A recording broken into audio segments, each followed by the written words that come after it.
All right, new tonight here on The Current, we are talking about the IAWP. Since 1982, the Iowa Association of Women Police has worked as a nonprofit dedicated to the advancement of women in law enforcement.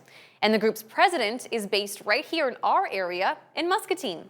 So we have IAWP President Whitni Pena joining us right now. Whitni, thank you so much for being here with us. Can we start with the big picture? I mean, what is this group and what do you guys do?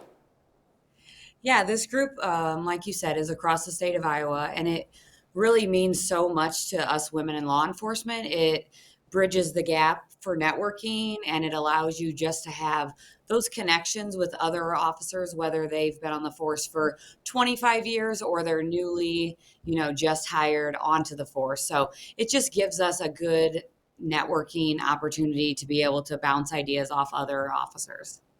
So what kind of work do you do with established officers across the state? Let's say a brand new officer in her first year in law enforcement.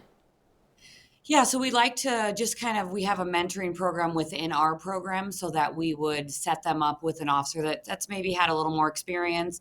And then they can just, like I said, bounce ideas off them. If they have any weird calls, because when you're new, the last thing you want to do is continue to ask your supervisor over and over because then we feel like maybe your supervisor doesn't know what you're doing or you're nervous. So just being able to bounce ideas off of other officers that have probably been through these is helpful. So we try to make sure that peer connection is there so that if they have any concerns, that they have an outlet. I mean, Whitni, you're clearly very passionate about this. When you started in law enforcement, did you work in a similar program or with this group?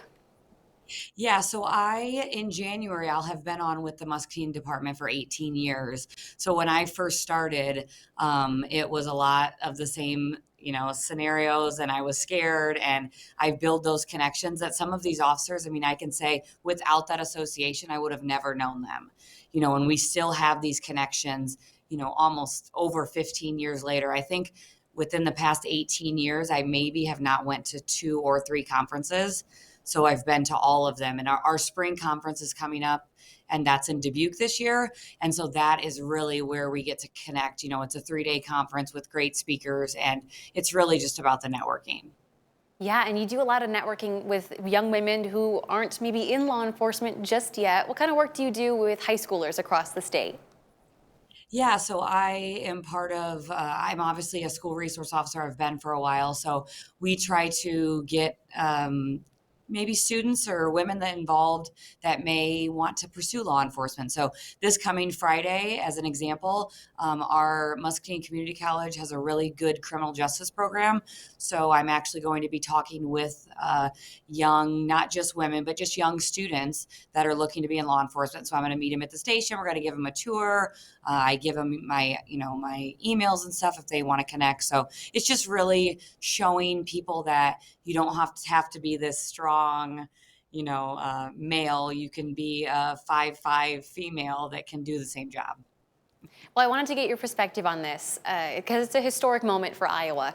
Last month, a woman by the name of Katie was named the new Sac County Sheriff. She's the first I woman saw to that. be a sheriff in Iowa in 104 years. I mean, what does this breakthrough, but also how long it took, tell you about the status of women's law enforcement in the state? I know. And thinking we have 99 counties in the state, and we have probably around 150 to 200 female officers. And when I took over, my initiative was to try to get as many officers as we can, female, involved. Doesn't have to be female, but just that alone, being the first women sheriff, like that's huge for our department. Tipton, which is just a little bit away, they have a female chief. So like that's huge for us as well. She's a part of our organization, and I just think having more women in leadership is up and coming, and I think that's just what we need in law enforcement. Well, in the final seconds we have left, Whitni, what is your message to young women who might be considering a career in law enforcement? I just think to try it. Like I said, everyone can do this job. We as women bring different skills to the table. I might go to the same call as a male and I might handle it differently than him. Not to say either way is wrong, but sometimes, a female might be the perfect person for that, whereas a male might be another. So I just think trying it, and you might love it.